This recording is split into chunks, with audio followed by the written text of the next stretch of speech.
you guys are on a 3-game winning streak. Things are, a lot of positive momentum around the program. All that was at home.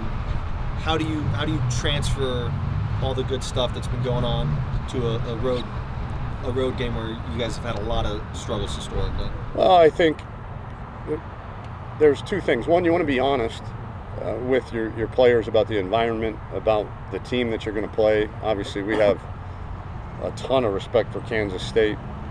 Physical, well coached. Coach Snyder's unbelievable, Hall of Famer. And so we know what kind of game it's going to be. We know that their crowd shows up regardless of record or anything like that, and so they will be hostile. But I think then you also tell them the formula for success will never change regardless of venue, and that's your preparation. You're not going to beat Kansas State by showing up at 2:30 on Saturday. You beat them Sunday, Monday, Tuesday, Wednesday, Thursday, Friday in your preparation, so that you can be confident in that preparation and cut it loose on game day. So we had that conversation on Tuesday. We've reminded them each day this week. Offense practice with crowd noise, I think, and you remind them the routine is exactly the same. Instead of getting on a 30-minute, 20-minute bus ride to the hotel, we're getting on an hour and a half lengthy plane ride, but we'll still be in a hotel. We'll still wake up at the same time. All that stuff will be the same. So your routine should never change. All of that said, is that easier said than done when it's going into practice with the team and with the players and all the different personalities and emotions and stuff like that? Yeah, I mean, it's always easier said than done, regardless of what you're talking about. But I think we're in a good place. I think these guys understand that winning on the road is more difficult, certainly, or they wouldn't call it home field advantage for nothing. But it's not something that they're just going to wake up Saturday morning and flip a switch and say, okay, time to go. It's something we've been preparing all week, and we've had a good week. Tom, you mentioned before the Maryland trip, you guys were switching things up a little bit. So with your walkthrough and some of your preparation stuff, are you guys going back for this trip what you guys were doing last year? Yeah, we'll leave the same time. We'll still do all of our Family Friday activities here, our meetings here, our walkthroughs here.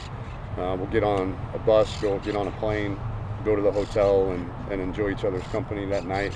We'll get to as we did last year, we'll get to the stadium about 10 minutes sooner than when we come to our home stadium.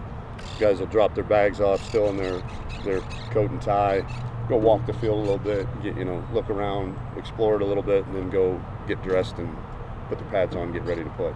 I know you guys prepare for both quarterbacks, obviously, but you're all expecting Alex Delton to be a guy. I don't know. We're not expecting anything. We're just, preparing for the system, preparing for the other 10 guys, and we understand, the strengths of both guys, and we'll be prepared. But it's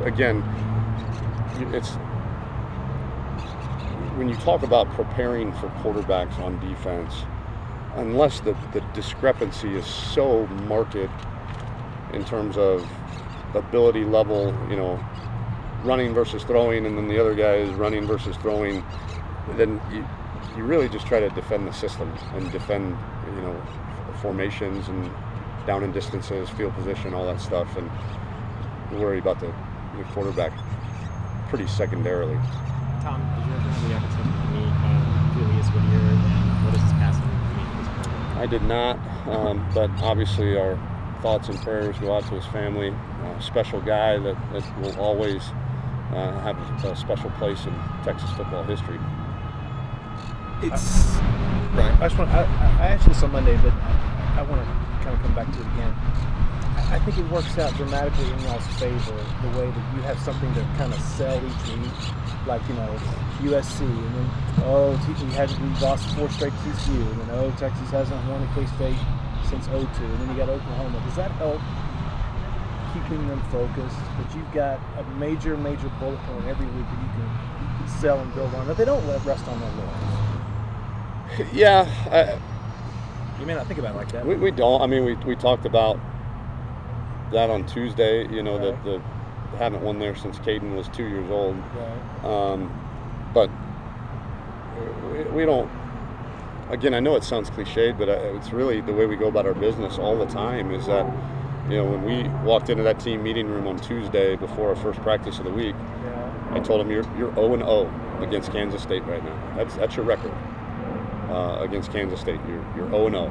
You're 0-0 because this team is 0-0 versus Kansas State, and so we're 0-0 this week and preparing our tails off to try to go 1-0 on Saturday. We'll hopefully celebrate Saturday night and wake up and try to do it again. Are you consciously looking for, or is your antenna up for guys who, you know, it's only been 4 games and they haven't done anything, but making sure that they stay grounded? And all I that? think so. Yeah. I mean, it'd be full. I mean, we're talking about 18 to 22-year-old young men that play at the University of Texas, very high-profile place, and it gets a ton of coverage. And This so thing starts gathering steam. It'll be. yeah. But I think we're in a mature place that we can say, yeah, we've done some really good things the last couple of weeks. Yeah. So it would be ridiculously foolish to try to change, you know, what got us to that point. And I think the guys genuinely believe that. Kind of piggybacking on that thought, I mean, and I think everyone here has said trap game between TCU, between OU. Is that anything that even enters the mind of anyone in Moncrief that, oh, it's just K-State, it's not these guys or those guys, No, we got this big game coming up? Hadn't won there in 16 years, and it's a road conference game that, you know, that, no, we haven't said a word about any other opponent, past or future. Last year, Sam, I think, threw the ball or completed 30 passes out of 50 attempts and ran the ball 20 times. What's it say that a year from that game last year that this offense looks so much different than when he first ran against that Kansas State team? Well, it looks a lot different for a variety of reasons. One, we've developed. Obviously, the players that played last year are better, so that certainly helps. We've got some new faces on offense that have helped speed that development up, and I can't understate the importance of the continuity factor.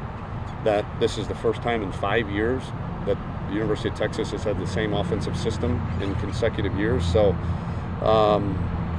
that really helps. You know, when you're speaking the same language year after year, you're using the same terminology. I know with Sam, you touched on that. I mean, the guy is much more comfortable in his own skin right now because he knows the offense, you know, and feels really comfortable with the mental side of that game. And when you're comfortable and confident as a quarterback, that's when your talent, you know, can really shine. So we shouldn't expect him to get the ball 80 times and be responsible for 80 plays? I don't know if that's what it takes to win, but, you know, we hope not. But if we're going to do whatever it takes to win.